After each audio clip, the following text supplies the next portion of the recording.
이스라엘과 헤즈볼라가 13개월 만에 휴전했다. 트럼프의 관세 정책에 완성차 업체가 일제히 급락했다. 코스닥 대장주인 알테오젠이 3일째 요동을 치고 있다. 일론 머스크의 입방정에 방산주가 곤두박질을 쳤다.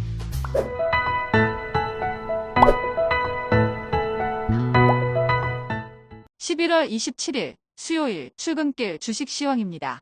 간밤 뉴욕 증시는 일제히 상승했다.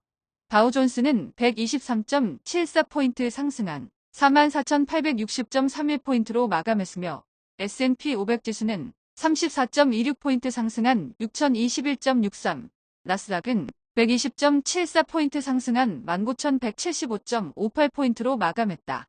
FOMC 회의록이 공개되며 연준이 점진적인 금리 인하 의사를 드러낸 가운데 트럼프의 관세 정책에 완성차 업계가 일제히 급락했지만 이스라엘의 휴전 소식과 기술주들의 상승에 뉴욕 증시는 상승세로 마감했다.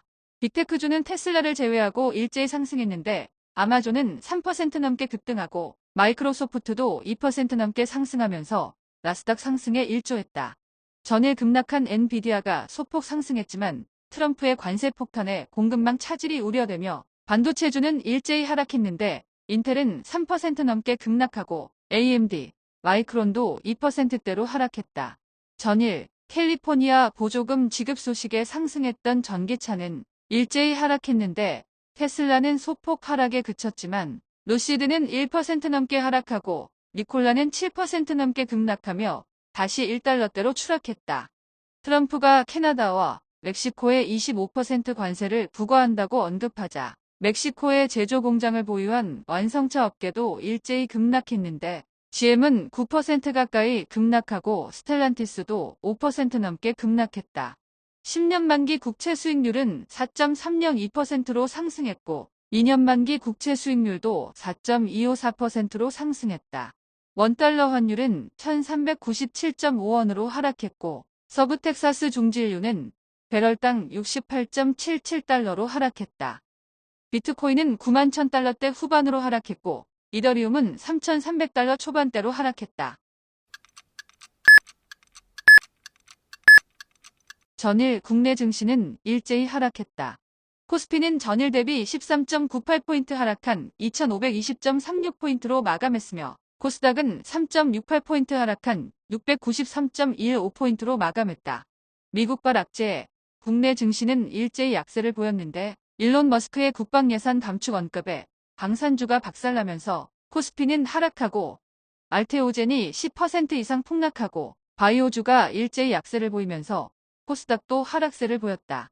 전일 엔비디아의 약세에 반도체주도 약세를 보였는데 삼성전자만 소폭 상승하고 하이닉스는 강보합, 한미반도체는 4% 넘게 급락한 가운데 현대차, 고려아연 등이 큰 폭으로 상승했지만 테슬라만 보조금 지급 대상에서 제외하겠다는 캘리포니아의 언급에 LG에너지솔루션은 3% 넘게 급락하고 에코프로머티도 4% 가까이 급락하면서 코스피 하락에 일조했다. 전일 폭등했던 알테오젠이 외국계의 대량 순매도에 10% 이상 폭락하면서 코스닥은 하락세로 마감했는데 알테오젠 외에도 리가캠바이오, 삼천당제약 등 바이오주와 엔캠, 실리콘투 등도 급락세를 보였다.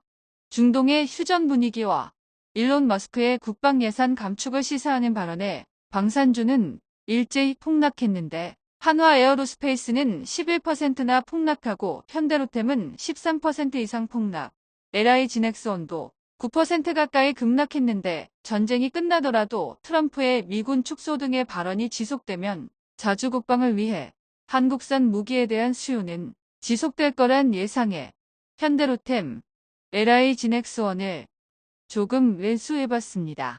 원전주는 일제히 하락한 가운데 두산 에너빌리티는 미국 내 소형 모듈 원전 수혜가 기대된다는 증권사의 리포트에도 불구하고 JP 모간에서 4일 만에 대량 매도를 때리며 5% 가까이 급락했다. 아이폰 수혜주는 이수페타시스를 제외하고 일제히 상승했는데 LG 이노텍은 미중 분쟁의 반사이익이 예상되지만 목표가 하향의 소폭 상승에 그쳤고 BH는 시트에서 15만 주가량 매수에 나서며 6% 이상 급등했는데 인도네시아에서 투자 미흡을 이유로 아이폰 16의 판매를 승인하지 않아 아이폰 부품주들에게도 영향이 있을까 걱정되고 있다.